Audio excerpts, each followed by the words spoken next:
Hello everyone, I am Dr. Jay Shirapra, your biology teacher. Welcome you all in today's lecture. Our today's topic is cell division during gamete formation. हम पढ़ रहे हैं pre fertilisation events. Fertilisation के पहले ज़रूरी है gametes का formation, male gamete बनाना, female gamete बनाना, कह सकते हैं स्पर्म प्रोड्यूस करना और एग सेल या तो ओवम प्रोड्यूस करना। पर सेल्स फॉर्म करने के लिए डिवीजन ज़रूरी है। हम जानते हैं कि नए सेल्स प्री एग्जिस्टेड सेल्स के डिवीजन से ही प्रोड्यूस होते हैं। तो चलिए ये समझते हैं कि सेल डिवीजन कैसे होता है। अलग अलग ऑर्गेनिजम्स गैमेट्स फॉर्म करने के लिए डिफरेंट तरीके के डिवीजन प्रोसेस को फॉलो करते हैं। हम जानते हैं दो तरीके के डिवीजन है, माइटोसिस जो मोस्टली जेरोक्स करता है, जो क्लोन करता है, और मियोसिस जो क्रोमोसोम्स को रिड्यूस कर देता है। हमने दो डिवीजन पढ़े थे चैप्टर नंबर 10 के अंदर, सेल डिवीजन वाले चैप्टर के अंदर 11 साइंस में। माइटोटिक डिवीजन जब भी होता है तब पेरेंटल सेल की एग्जैक्ट कॉपी बनती है। जितने क्रोमोसोम पेरेंटल सेल में है उतने ही क्रोमोसोम्स नए सेल्स में भी होंगे। अगर 46 क्रोमोसोम कंटेनिंग सेल माइटोसिस में जाता है तो उससे फॉर्म होने वाले दो सेल्स के अंदर भी 46 क्रोमोसोम ही होंगे। पर अगर मियोसिस होता है, जिसको हम रिडक्शन डिवीजन भी कहते हैं, तो उसके अंदर अगर 46 क्रोमोसोम वाला सेल मियोसिस के अंदर जाता है तो वो दो सेल्स जो भी फॉर्म करेगा उनके अंदर आधे आधे क्रोमोसोम होंगे, 23 मियोसिस ऑलवेज क्रोमोसोम को आधे कर देता है, याद रखना आपको। माइटोसिस ऑलवेज क्रोमोसोम के नंबर्स को सेम रखता है। अब ये भी कह सकते हैं कि माइटोसिस जो है, माइटोटिक डिवीजन जो है, वो क्लोन या तो जेरोक्स या तो आइडेंटिकल सेल्स कॉपी बनाता है, जबकि मियोसिस से बनने वाले जो सेल्स होते हैं वो पेरेंटल सेल से half number of chromosome contain करते हैं। चलिए आगे बढ़ते हैं। Gametes in all heterogametic species are of two types, namely male and female. हम जानते हैं कि जो हेट्रोगैमेटिक है, मतलब जिनके गैमेट्स इक्वल साइज और शेप के नहीं हैं, उनके एक गैमेट को हम मेल नाम देते हैं और दूसरे गैमेट को हम फीमेल नाम देते हैं। जैसे कि ह्यूमंस के अंदर मेल गैमेट को स्पर्म नाम दिया है और फीमेल गैमेट को ओवम या तो egg cell. Gametes are haploid, आपको खास याद रखना है, always gametes are haploid, though the parent plant body from which they arise may be either haploid और डिप्लॉइड। हैप्लॉइड का एक्चुअल मीनिंग क्या होता है? कई स्टूडेंट्स हैप्लॉइड का एक्चुअल मीनिंग नहीं समझते। हैप्लॉइड मतलब एन कह देते हैं, पर ये एन मतलब क्या, हैप्लॉइड मतलब क्या? हैप्लॉइड डिप्लॉइड मतलब क्या? हैप्लॉइड मतलब सिंगल, डिप्लॉइड मतलब दो। पर कौन सी चीज सिंगल है और कौन सी चीज डबल है? Number of chromosomes. अगर आपके पास हर एक क्रोमोसोम की सिंगल सिंगल कॉपी ही है, कोई भी क्रोमोसोम दो बार रिपीट नहीं हुआ, आपके पास किसी भी क्रोमोसोम की दूसरी कॉपी नहीं है, दो एक जैसे क्रोमोसोम नहीं है, उनको आप हैप्लॉइड कहेंगे। हर एक क्रोमोसोम की एक एक कॉपी, तो एन जो है वो सिंगल कॉपी को रिप्रेजेंट कर रहा है, इसलिए हम हैप्लॉइड को एन भी कहते हैं। तो आपके पास अगर 23 क्रोमोसोम है तो हर एक क्रोमोसोम एक दूसरे से काफ़ी अलग है, डिफरेंट है। कोई भी दो क्रोमोसोम ऐसे नहीं होंगे जो एक जैसे होंगे, उनको आप हैप्लॉइड कहेंगे। डिप्लॉइड किसे कहते हैं? डिप्लॉइड हम उसे कहते हैं जिनके अंदर हर एक क्रोमोसोम की दो दो कॉपीज अवेलेबल हो, हर एक क्रोमोसोम दो दो बार होगा, हर एक क्रोमोसोम दो दो बार रिपीट होगा, तो उनको हम डिप्लॉइड कहेंगे। डिप्लॉइड मतलब दो, इसलिए हमने वर्ड 2n यूज़ किया है। 2n मतलब n नाम की चीज़ जो है वो दो बार है, मतलब क्रोमोसोम की दो कॉपीज आपके पास अवेलेबल है।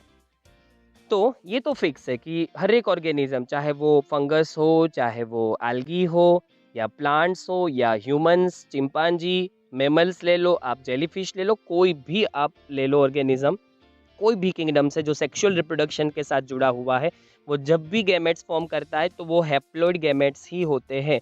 इसका मतलब हर एक गैमेट के अंदर, चाहे वो मेल हो, चाहे वो फीमेल हो, और चाहे वो कोई भी ऑर्गेनिज्म क्यों ना बना रहा हो, उनके अंदर क्रोमोसोम्स की एक एक कॉपी ही अवेलेबल होगी। कोई भी क्रोमोसोम डबल नहीं होगा, दो कॉपीज में अवेलेबल नहीं होगा।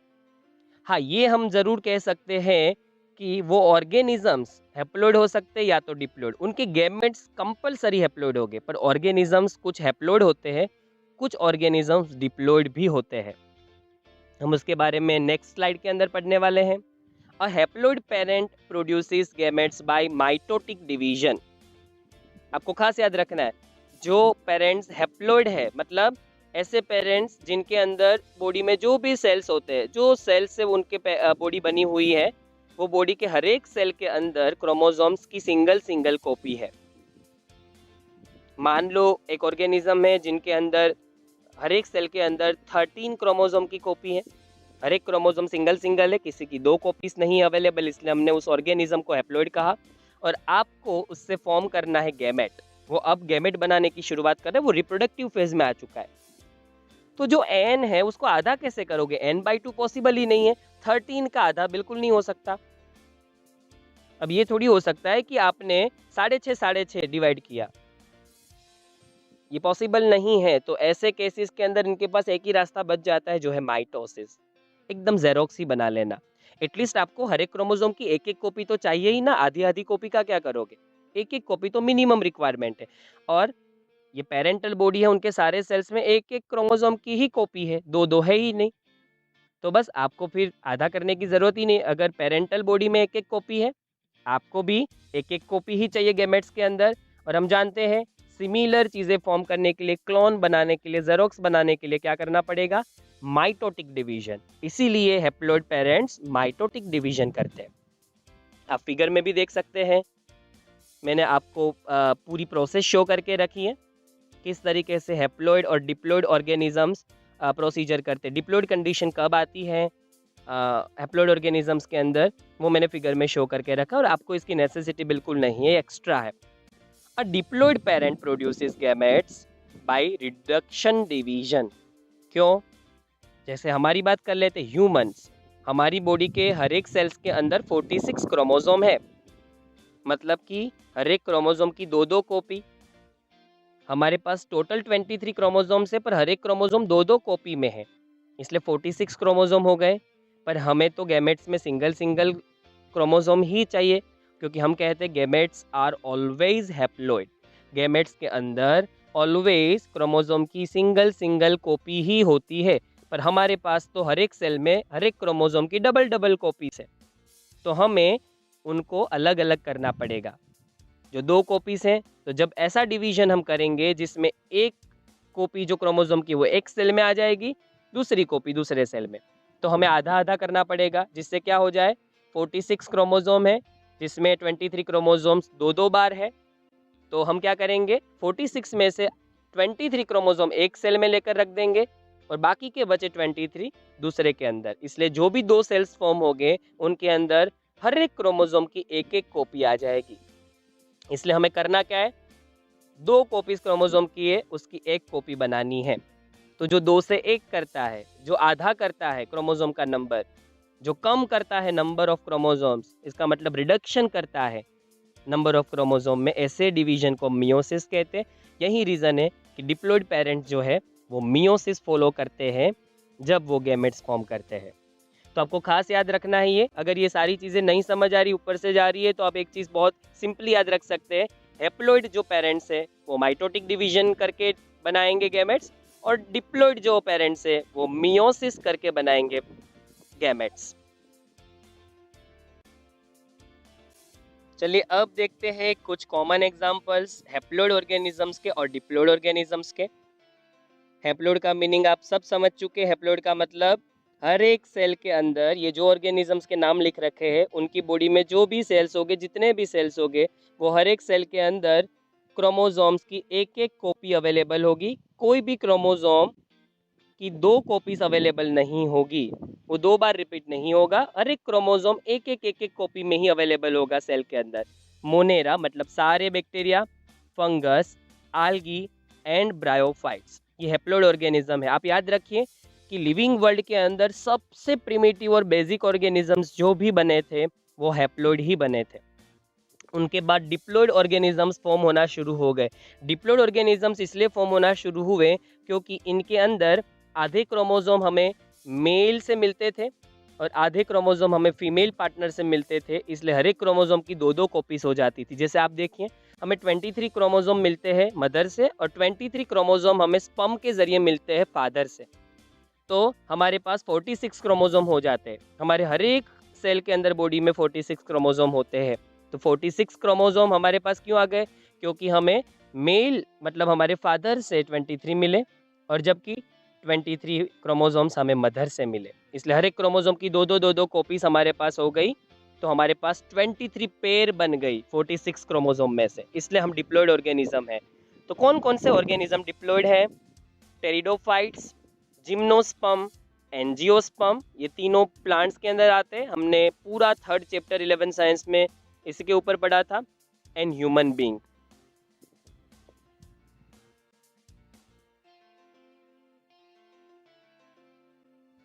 What is meiocyte? मियोसाइट क्या है? आप सबको पता है कि रिप्रोडक्टिव फेज में ऑर्गेनिज्म मेल गैमेट्स बनाते हैं और फीमेल गैमेट्स बनाते हैं। तो मेल एंड फीमेल गैमेट्स जिस सेल के डिवीजन की वजह से फॉर्म होते हैं उनको हम मियोसाइट कहते हैं।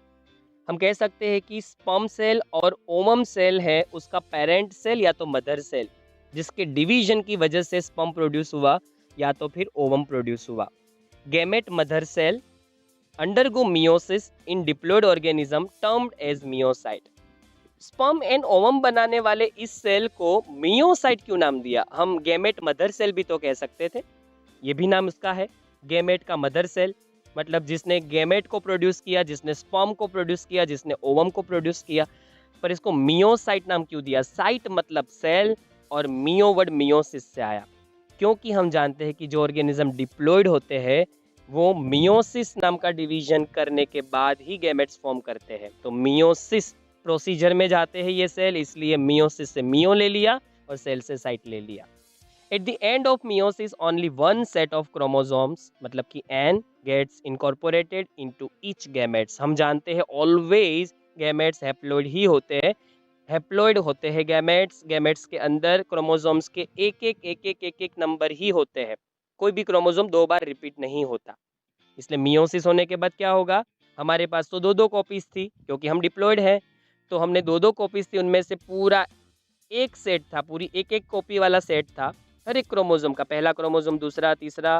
वैसे 23 क्रोमोसोम पेयर है हमारे अंदर, ह्यूमंस के अंदर। तो हमने हर एक पेयर में से एक एक क्रोमोसोम उठा के एक पूरा सेट एक सेल में डाल दिया और पूरा दूसरा 23 क्रोमोसोम वाला जो सेट था वो दूसरे के अंदर। इसलिए अब जो गैमेट्स फॉर्म हो गए, स्पर्म फॉर्म होगा, ओवम फॉर्म होगा, उसके अंदर हमें एक एक सेट ही मिलेगा क्रोमोसोम के अंदर। तो ये हमने पढ़ा cell division during gamete formation.